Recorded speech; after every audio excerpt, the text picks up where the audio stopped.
In a neighborhood where hope came in small portions, there lived a young black woman who made miracles out of leftovers. Her name was Amara Wells, and every single day she saved her last meal for a white man in a rusted wheelchair. People called her crazy. They said she was wasting her kindness on a con artist, but Amara didn't listen to them. She listened to something quieter, something deeper.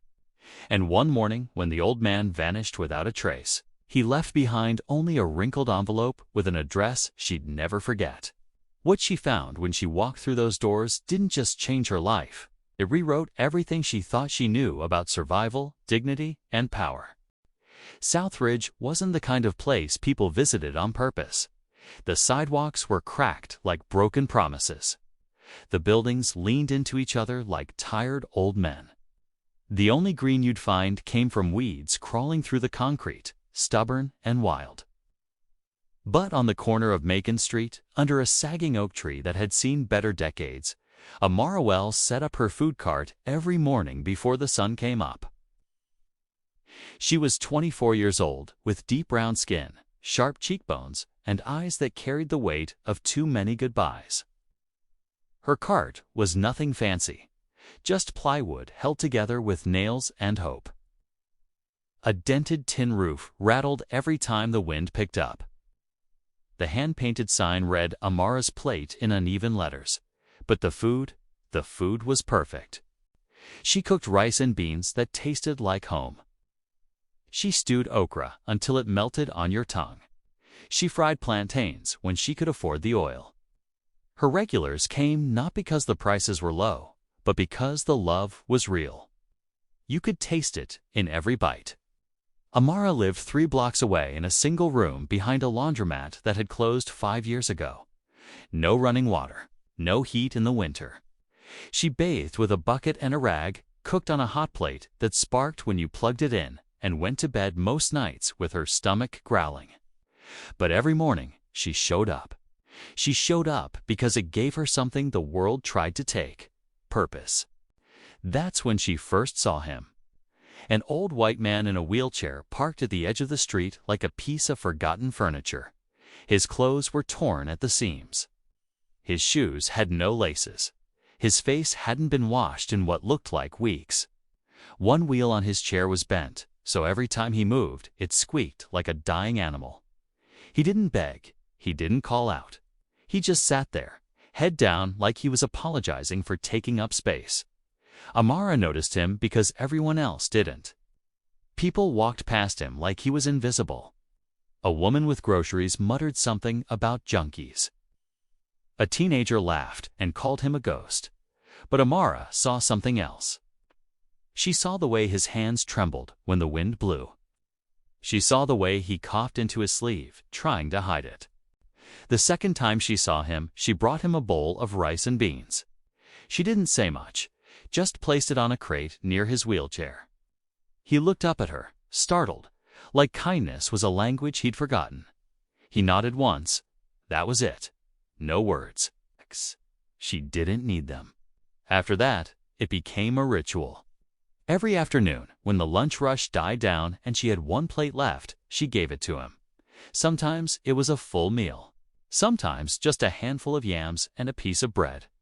She never asked his name. He never offered. The neighborhood started to notice. Her friend Tasha, who sold fruit to stalls down, pulled her aside one day.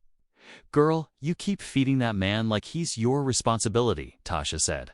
Eyes narrowed. "What if he's faking? What if he's dangerous?" Amara wiped her hands on her apron and looked her friend dead in the eye. "If he's faking, then I'm the fool who fed someone who didn't deserve it," she said calmly.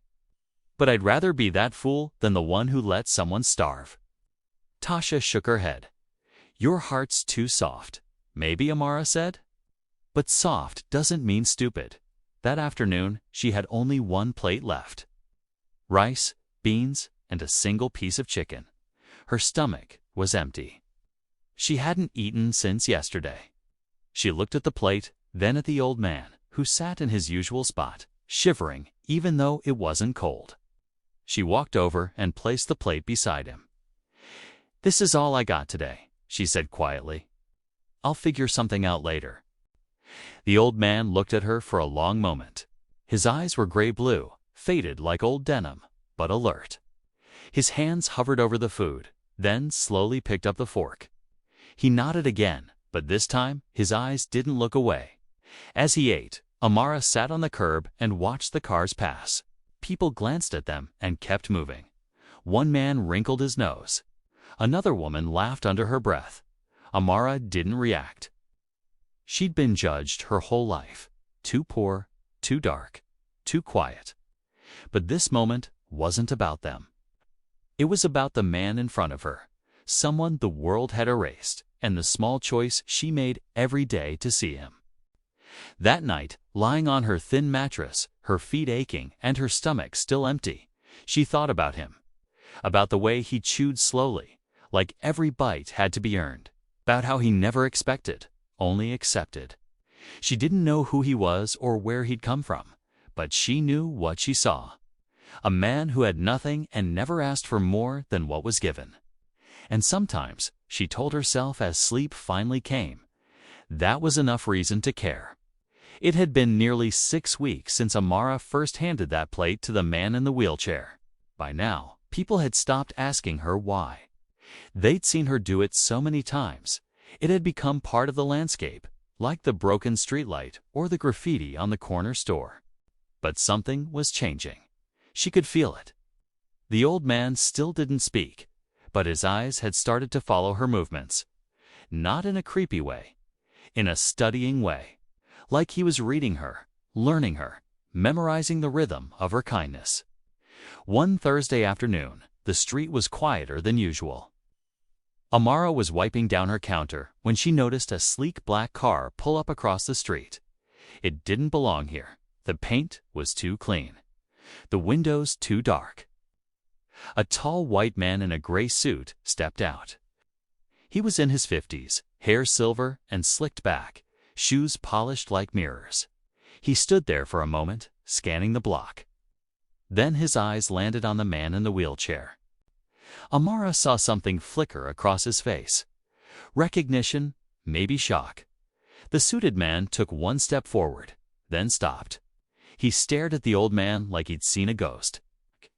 The old man didn't look up, but Amara noticed the way his back went stiff. The way his hand froze halfway to his mouth. Something was happening.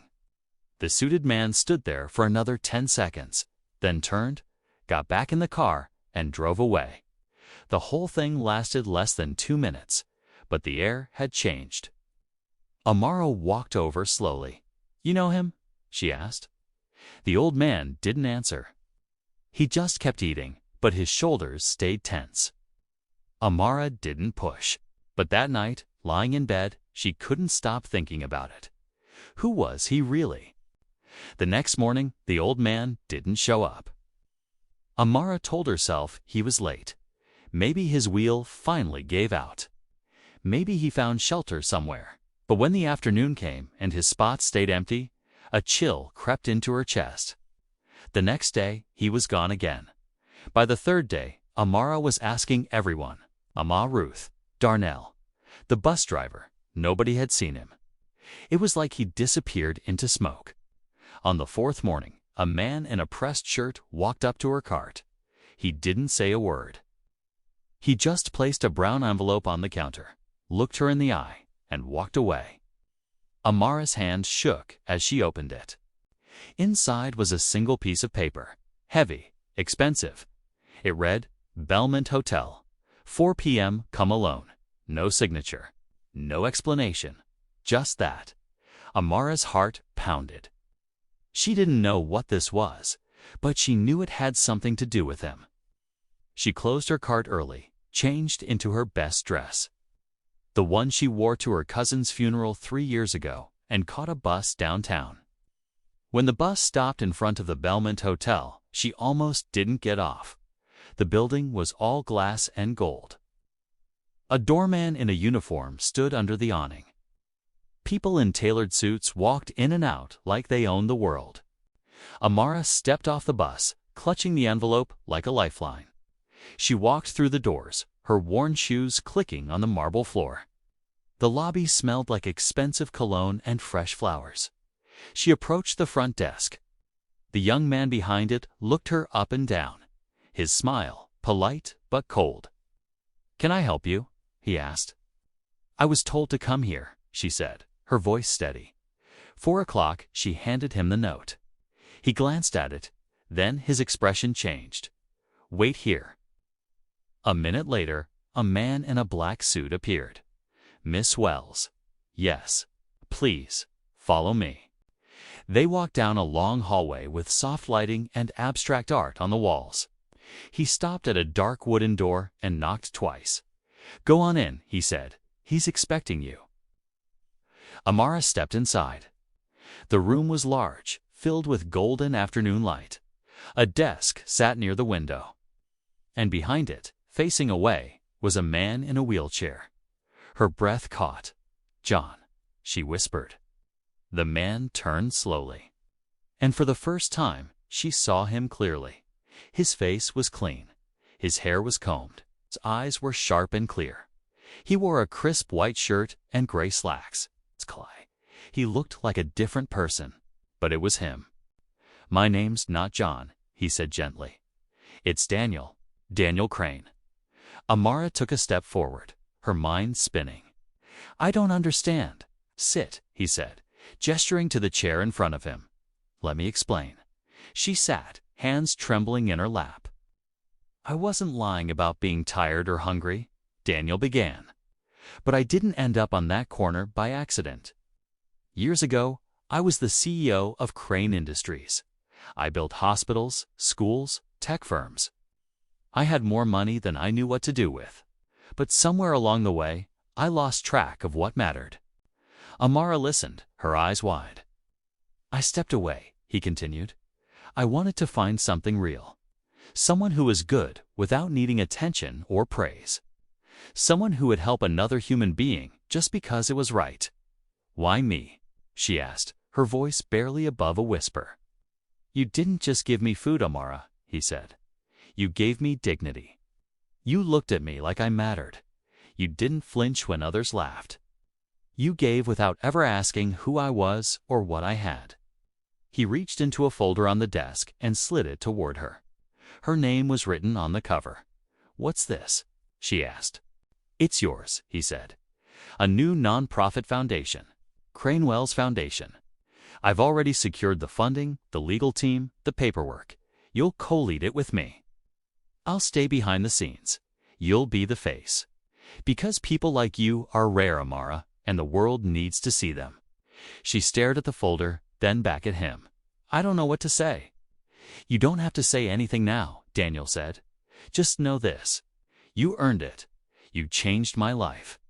Amara looked down at the folder, then back up at him. "Why the secrecy?" "'Cause I needed to know," he said. "If I gave you this, would you keep doing good even when nobody's watching?" "I will," she said firmly. "Because I didn't help you for a reward. I helped because it was the right thing to do." Daniel smiled. "That's what I hoped you'd say." For a few moments, they sat in silence. The sunlight bathed the room in gold. Amara's mind raced, but her heart felt calm. "There's one more thing," Daniel said. "I'd like to keep this quiet for now. No press, no interviews, just action." Amara nodded. "That's fine. I don't need anyone to clap. I just need to work." Daniel extended his hand across the desk. "Then, let's begin." Amara reached out and shook it. Her fingers still trembled, but there was strength behind them. She had walked in expecting a mystery. She was leaving with a mission. 6 months later, Amara Wells stood in front of a brand-new community kitchen called the Wells Table. It was bright and clean, with industrial stoves, long wooden tables, and a mural on the wall that read, "Everyone Eats." She wore a simple black apron, her hair pulled back, her smile wide. Daniel Crane sat beside her in his chair, dressed casually, watching with quiet pride. The ribbon-cutting ceremony was small. No cameras, no politicians, just neighbors. People she'd fed for years. When she cut the ribbon, they clapped. Not because she was rich now, but because she'd never stopped being kind. That night, back in her small office, Amara sat alone with a cup of tea. She pulled out a notebook and wrote, "One act of kindness doesn't change the world, but it changes one world. And maybe that's enough." She closed the notebook and looked out the window. Somewhere out there, someone was sitting on a curb, invisible and hungry. And tomorrow, she'd find them. Because that's what people like Amara Wells do. They see the unseen. They feed the forgotten. And they prove, over and over, that kindness isn't weakness, it's power.